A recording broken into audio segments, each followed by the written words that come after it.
இன்றைய வீடியோவில் பல பெண்களின் மனசுக்குள் அமைதியாக நடந்து கொண்டிருக்கும் ஒரு விஷயத்தை பற்றி பேசப்போகிறோம். மாமியார் மருமகள் உறவு. இந்த உறவு சில வீட்டில் அம்மா மகள் மாதிரி இருக்கும். சில வீட்டில் தினமும் சண்டை, மனஸ்தாபம், பேசாம இருப்பது, அழுகை, புரியாத வலி இப்படித்தான் இருக்கும். ஒரு பெண் கல்யாணமாகி புதிய வீட்டுக்கு போகும்போது அவள் மனசுக்குள் எவ்வளவு பயம் இருக்கும் தெரியுமா? நான் அங்க ஒத்து போவேனா? என்னை ஏற்றுக்கொள்வாங்களா? நான் பேசுறத தவறாக நினைப்பாங்களா? அதே மாதிரி ஒரு அம்மாவுக்கும் பயம் இருக்கும். என் மகன் மாறிடுவானா? இனி அவன் என்னை விட மனைவியைத்தான் கேட்பானா? இந்த பெண் என்னை மதிப்பாளா? இந்த இரண்டு பயமும் சேரும்போதுதான் பிரச்சனைகளே ஆரம்பமாகிறது. ஆனா நண்பர்களே, ஒரு குடும்பம் சந்தோஷமாக இருக்க வேண்டுமென்றால் யாராவது ஒருவர் முதலில் அமைதியாக இருக்க கற்றுக்கொள்ள வேண்டும். இன்று நான் சொல்லப்போகும் இந்த 10 டிப்ஸ் உங்களுக்கும் உங்கள் மாமியாருக்கும் உள்ள உறவை மெதுவாக மாற்ற உதவும். இந்த வீடியோவை முழுசாக பாருங்க, ஏனென்றால் கடைசியில் சொல்லப்போகும் விஷயம் உங்கள் வாழ்க்கையையே மாற்றக்கூடும். டிப் 1. அவர்களையும் ஒரு அம்மாவாக புரிந்து கொள்ளுங்கள். நண்பர்களே, நாம் ஒரு விஷயத்தை மறந்து விடுகிறோம். மாமியார் என்பவர் முதலில் ஒரு அம்மா. அவர்களும் தங்கள் மகனை மிகவும் கஷ்டப்பட்டு வளர்த்திருப்பார்கள். ஒரு நாள் திடீரென்று அந்த மகன் மற்றொரு பெண்ணுடன் அதிக நேரம் செலவிட ஆரம்பிக்கிறான். அது அவர்களுக்கு உள்ளுக்குள் ஒரு பயத்தை உருவாக்கும். அந்த பயம் சில சமயம் கோபமாக வெளிவரும், சில சமயம் கண்டிப்பாக வரும், சில சமயம் அன்னெசசரி அட்வைஸாக வரும். அந்த நேரத்தில் நாமும் கோபப்படாமல் அவர்கள் மனசில் என்ன இருக்குமோ என்று யோசித்து பாருங்கள். ஒரு நாள் அமைதியாக அவர்களுடன் உட்கார்ந்து பேசுங்கள். அம்மா, உங்களுக்கு என்ன பிடிக்கும்? உங்க காலத்துல எப்படி இருந்தது? இந்த மாதிரி கேள்விகள் கூட ஒரு உறவை மெதுவாக மாற்றும். பல நேரங்களில் அவர்களுக்கு தேவையானது சண்டை இல்லை, முக்கியத்துவம்தான். அவர்களை கேட்டுக்கொள்ளுங்கள். அவர்களின் அனுபவத்தை மதியுங்கள். அது உங்கள் மதிப்பை குறைக்காது, அது உங்கள் மெச்சூரிட்டியை காட்டும். டிப் 2. எல்லா விஷயத்துக்கும் பதில் சொல்ல வேண்டாம். சில வீட்டில் ஒரு வார்த்தை போதும் சண்டை ஆரம்பிக்க. இது இப்படி செய்யணும், எங்கள் வீட்டில் இப்படித்தான் அப்படின்னு யாராவது சொன்னவுடன் நாமும் உடனே பதில் சொல்ல ஆரம்பிக்கிறோம். ஆனா நினைவில் வைத்துக் கொள்ளுங்கள், ஒவ்வொரு வார்த்தைக்கும் பதில் சொல்லுவது ஸ்ட்ரென்த் இல்லை. சில விஷயங்களை அமைதியாக கடந்து போவதுதான் ரியல் ஸ்ட்ரென்த். ஒரு சின்ன விஷயத்த பெரிய சண்டையாக்க வேண்டாம். சில நேரங்களில் சும்மா சிரித்து விடுங்கள். சில நேரங்களில் டாபிக் மாற்றுங்கள். சில நேரங்களில் அமைதியாக அங்கிருந்து கிளம்பி விடுங்கள். அதனால் உங்கள் மன அமைதி காப்பாற்றப்படும். ஒரு குடும்பத்தில் யார் அதிகம் கத்தறாங்கன்னு பார்த்து வெற்றி கிடைக்காது. யார் அதிகம் அமைதியாக இருக்கிறார்களோ அவர்கள்தான் உறவை காப்பாற்றுவார்கள். டிப் 3. கம்பேர் பண்ணாதீங்க. என் அம்மா இப்படி செய்வாங்க, உங்க அம்மா எப்பவும் இப்படிதான். இந்த மாதிரி கம்பேரிசன் ஒரு உறவை மெதுவாக உடைக்கும். ஒவ்வொரு குடும்பத்துக்கும் தனி பழக்கம் இருக்கும். ஒவ்வொரு பெண்களுக்கும் தனி குணம் இருக்கும். நாம் கம்பேர் பண்ணும்போது அவர்களுக்கு மதிப்பு குறைவாக ஃபீல் ஆகும். அதே மாதிரி மாமியார்களும் மருமகளை மற்ற பெண்களுடன் கம்பேர் பண்ணக்கூடாது. ஒரு வீட்டில் பீஸ் வேண்டுமென்றால் அக்செப்டன்ஸ் மிகவும் முக்கியம். பெர்ஃபெக்ட் ரிலேஷன்ஷிப் எங்கும் கிடையாது. ஆனா அண்டர்ஸ்டாண்டிங் இருந்தால் எந்த ரிலேஷன்ஷிப்பையும் அழகாக மாறும். டிப் 4. சின்ன சின்ன உதவிகளை செய்யுங்கள்.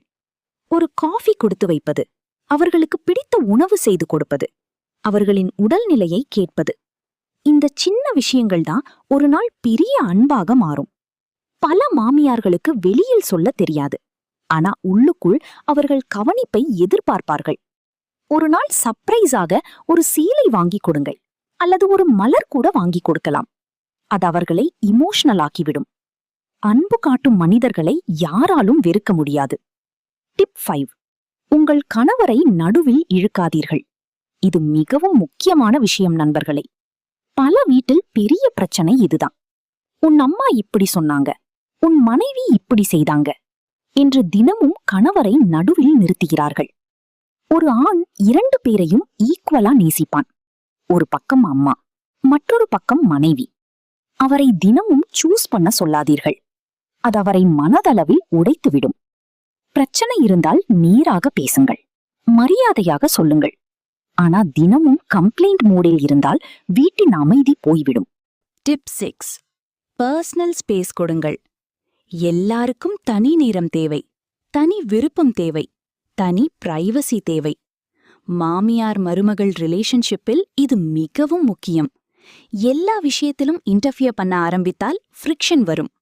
அவர்கள் எப்படி வாழ்கிறார்கள் என்பதை முழுவதும் மாற்ற முயற்சி செய்யாதீர்கள். அதே மாதிரி உங்கள் வாழ்க்கையிலும் எல்லாரையும் அதிகமாக அனுமதிக்காதீர்கள். ஹெல்தி பவுண்டரிஸ் ஒரு குடும்பத்தை பாதுகாக்கும். டிப் 7. அப்ரிஷியேஷன் கொடுக்க கற்றுக்கொள்ளுங்கள். அம்மா, இந்த சாம்பார் ரொம்ப நல்லா இருக்கு. நீங்க இந்த வீட்டை ரொம்ப நல்லா மெயின்டைன் பண்றீங்க. இந்த மாதிரி அப்ரிஷியேஷன் வேர்ட்ஸ் ரிலேஷன்ஷிப்பை சாஃப்டன் பண்ணும். எல்லாருக்கும் பாராட்டு பிடிக்கும். நம்ம யாராவது நோட்டீஸ் பண்ணும்போது நமக்குள் சந்தோஷம் வரும். அதே உணர்வு அவர்களுக்கும் வரும்.